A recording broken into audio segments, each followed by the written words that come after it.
Hey everyone, Logan and I are back to talk about the latest chapter of My Hero Academia.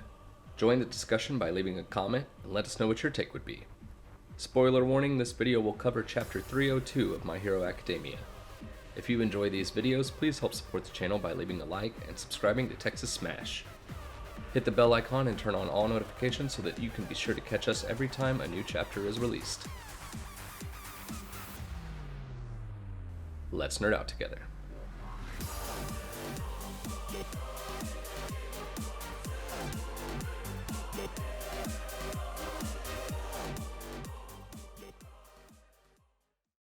Alright, no guest this week, but don't worry, we will have another member of the Discord server for chapter 303. Let's get to it. We continue the Todoroki backstory this week. We see that Endeavor banned the rest of his family from having any interaction with Shoto after Dabi tried to injure him 5 years ago. Rei confronts Inji about spending time with Toya, to which Inji replies that he simply doesn't have time to be bothered. Rei retorts with, "Some hero you are." Inji continues to force Shoto to train. On Shoto's way to train, he looks at his siblings playing and wishes he could do the same. Toya looks at Shoto going to train with Inji and wishes that he could do the same. Okay, that wasn't too many panels, but it is a good stopping point. Loken, you got anything from this section? Well, for me, I'm just glad we're getting this much detail. Pretty cool to get this much of a backstory with the whole Todoroki family. Yeah, I did like how Rei called out Inji, hit him where it hurt, right in the soul. "Some hero you are," running away. That look he gave her, man. I didn't even imagine like all this was happening and this was what the whole childhood was like. But we're getting so much more of the full picture. You know, the other kids, what's going on with them and everything. The one thing I would say, I thought it was funny to see Toya and how tiny he really was as a kid. Natsuo was so much bigger. Mm-hmm. Did you notice the when Inji's dragging Shoto? What Shoto wants to play with his siblings? That's the flashback in the anime. Yeah. That's that very moment. I was wondering that, but I'm glad you confirmed that. Yeah, not too much else here. This was not a very large section that we let off with. Just a flashback to the childhood and everything starting out from there. Toya doesn't seem too happy that Shoto's getting trained and he's not. Mm-hmm. And it says after the incident. So was that when? That's after from the last chapter with Toya trying to go after Shoto, right? Right. And then we get, after Rei says that to Endeavor 5 years later, all of the kids kind of grown, Shoto being age 5 and everything, so yep. That's about it for those. The chapter continues as Toya desperately pleads with Natsuo to listen to him. Natsuo brushes Toya off, telling him to go bug Fuyumi once in a while. Next we see Toya getting ready to go out to train on his own. Rei tried to reason with Toya, but she strikes a nerve when she tells Toya to maybe look to other people for influence instead of Inji. Toya lashes out at Rei. While training, we see Toya's flame begin to turn blue. Toya is thrilled because in his mind, this is his ticket back into his father's good graces. Inji does not have the reaction Toya had hoped for, as he becomes furious that Toya is continuing to train despite being told not to. Inji then lashes out at Rei for not watching Toya, to which Rei simply replies, "I can't stop him." Okay, so we'll stop right there. Really, in this part, you could summarize it all by saying this is Toya's final moment. I mean, this is his downfall. This is his downward spiral. The last moments of him being sane, or relatively. Absolutely. I mean, it jumps from Shoto has done. Well, I just find it interesting that it jumps to him admitting that Shoto did nothing wrong, and then questioning his dad, then going to reach out to his brother, trying to talk with him. His brother ignores him. Mm-hmm. So now you kind of just that panel of him of desperation, that look of desperation, like, please, somebody listen to me. I think that's when he starts shutting down, and he just really values the opinions of the males in the family. Yeah, he didn't want to hear what Ray had to say. I definitely did not want to hear what his mom had to say, but she tried at least. I think this is a redeeming panel for her that she did try, but then he turns around and is all psycho. Yeah, I mean, this is a quirk society, so this is the son of Endeavor, you know. Right. Toya, He's definitely his dad's son. right. Toya could definitely mess Ray up if it, Came down to it. I can see why Ray would be scared. I mean, you can say she should have, she's the mom. She should have Right. not been scared of her own son, but And I think taking into consideration the culture. and the quirk marriage. Right.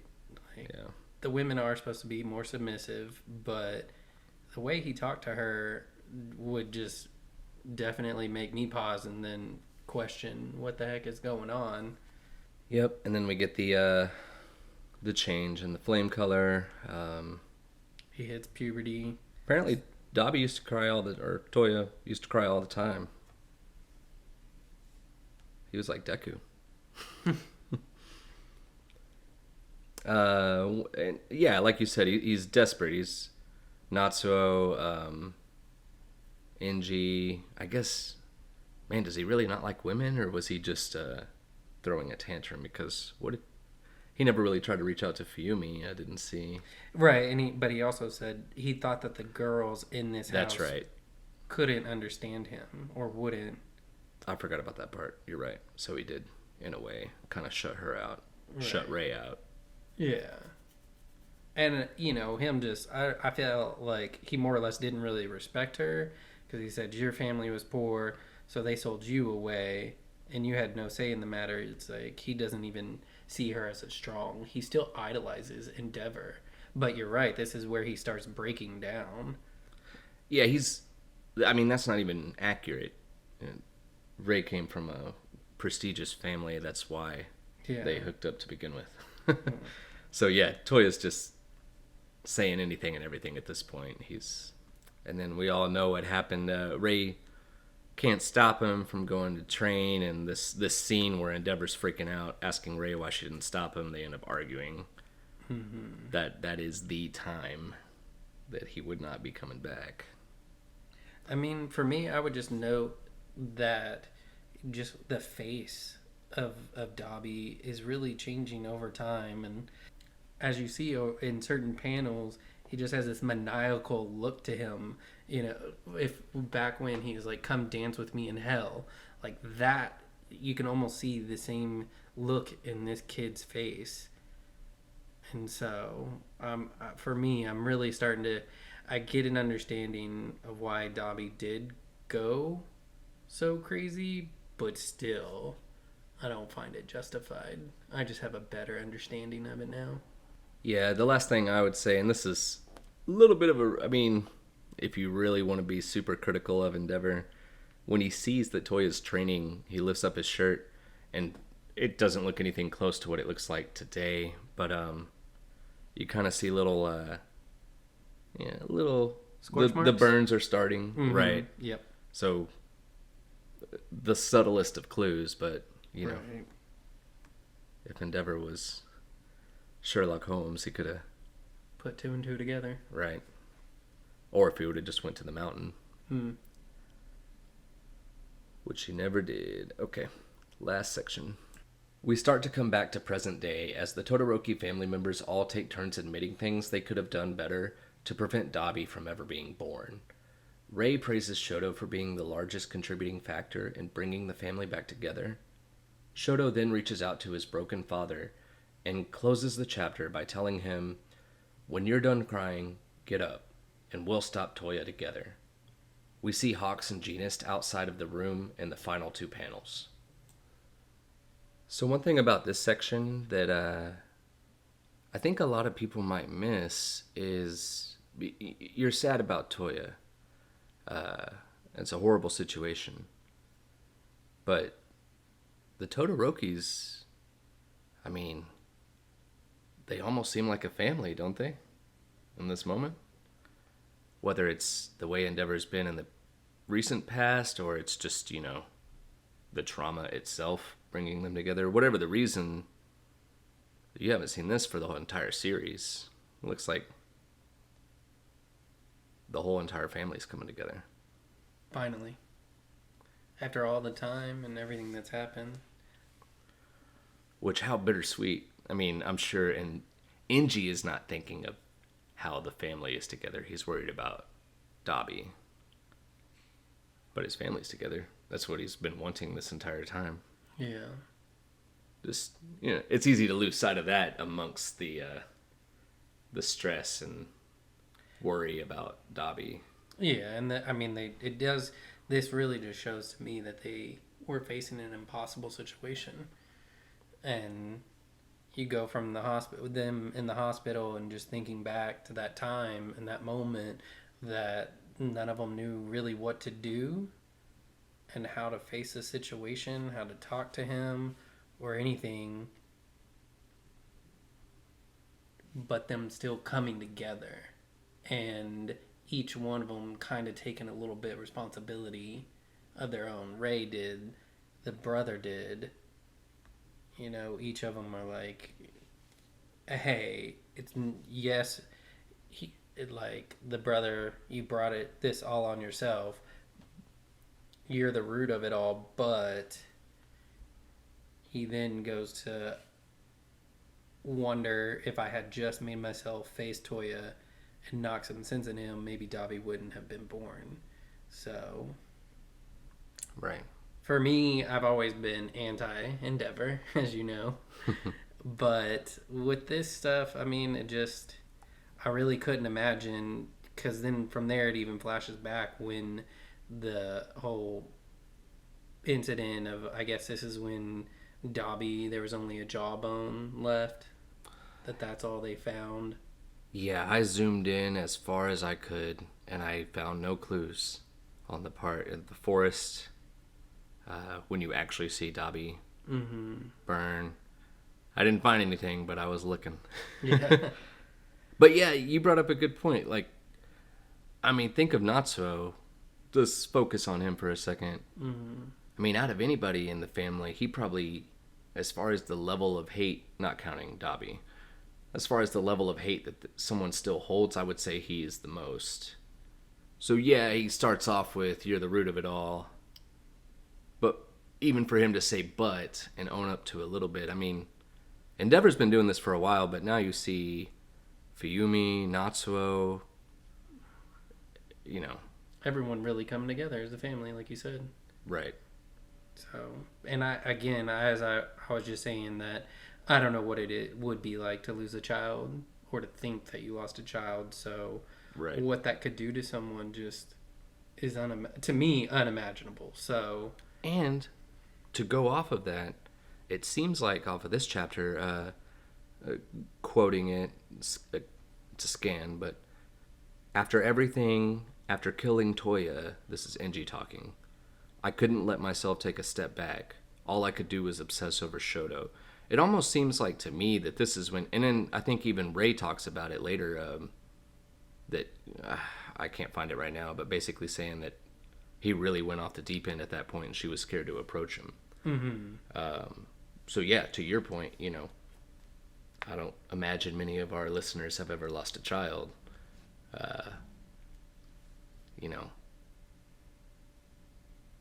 It's hard to say what you would do unless you were in that situation. Right. So. Really feeling for the Todoroki family right now. Even Enji?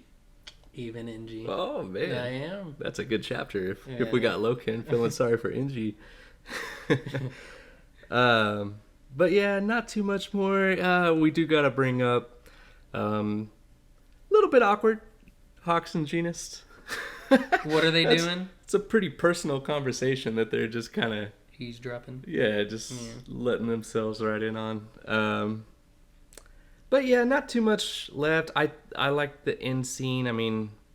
I just thought it was cool. It's not too much as far as, new information, but I did like how Shoto was reaching his hand out to, Enji. Let's go. Time to stop crying and fix the problem. So and together. Right. He was like, all right, let's go together. I am just excited to see the culmination of this, and when they do confront Dobby, there's going to be, I feel like, so many theories that can come from this. How is it all going to play out? So that's going to be really exciting to see. What are some of your thoughts? I will. My only thought that I'm pretty confident about is that we will see what happens with the Jawbone when the final fight takes place, which is unfortunate because we all want to know now. I told you I was zooming in on that panel. Mm-hmm. But yeah, I can see it. We're gonna get. I don't think we're going back to this story until the end, the end of their story. Yeah. Dobby versus Shoto. That's when we'll finally finish this little flashback. Which there's not a whole lot left, but how did he live? Any idea?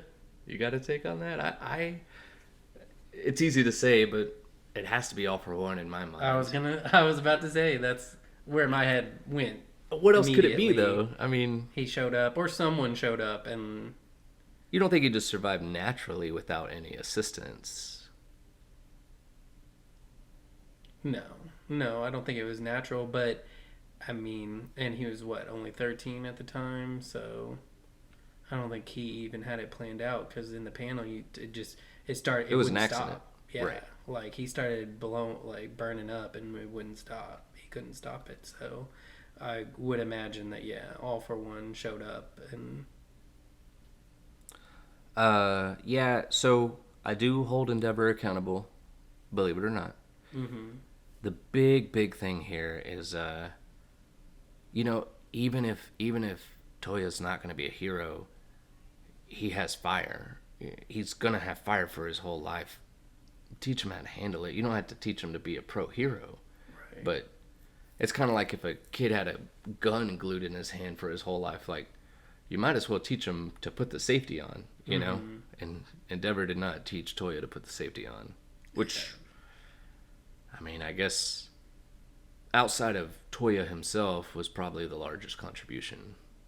It's more than NG not teaching Toya the safety of it. I mean, that's at surface level, and that's true. But just the attention. I mean, that would have also been attention in and of this. I mean, in the same act, which we know NG did not give Toya any attention. So right. But he could have done two good things at the same time, is what I was trying to get at. And he did neither. That makes sense. And to say he didn't know how to talk to him, okay. I mean, you're the father. This was your responsibility. So at the end of the day, you should have stepped up. Yeah. No, I've never said Endeavor was innocent. Right. That's never been my stance. Yeah. No. Yeah, and I mean, how can you get mad at Ray, your wife, for not stopping your crazy, overpowered son? You should stop your son. You know, you're the number 2 hero. You're the hero. You've been trained. That's all he wanted, was to train. Yeah. And he could have helped train with Shoto to even make him better. Like, just crazy. Crazy how all that panned out. Which, last point before we close out the video, talking about training with Shoto, thinking back to last chapter, remember the doctor that told him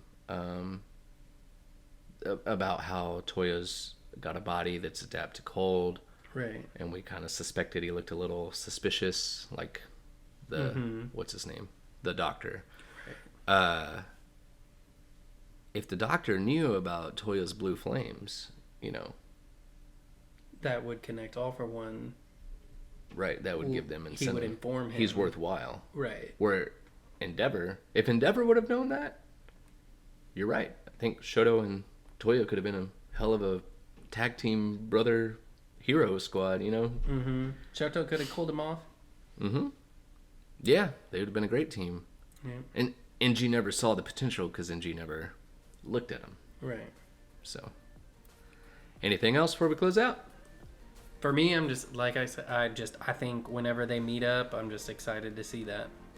I think it's safe to say that the entire My Hero Academia community agrees with you on that one. Alright, well that'll do it for us this week. Make sure and stay watching the video after the outro to get a sneak peek to my next video.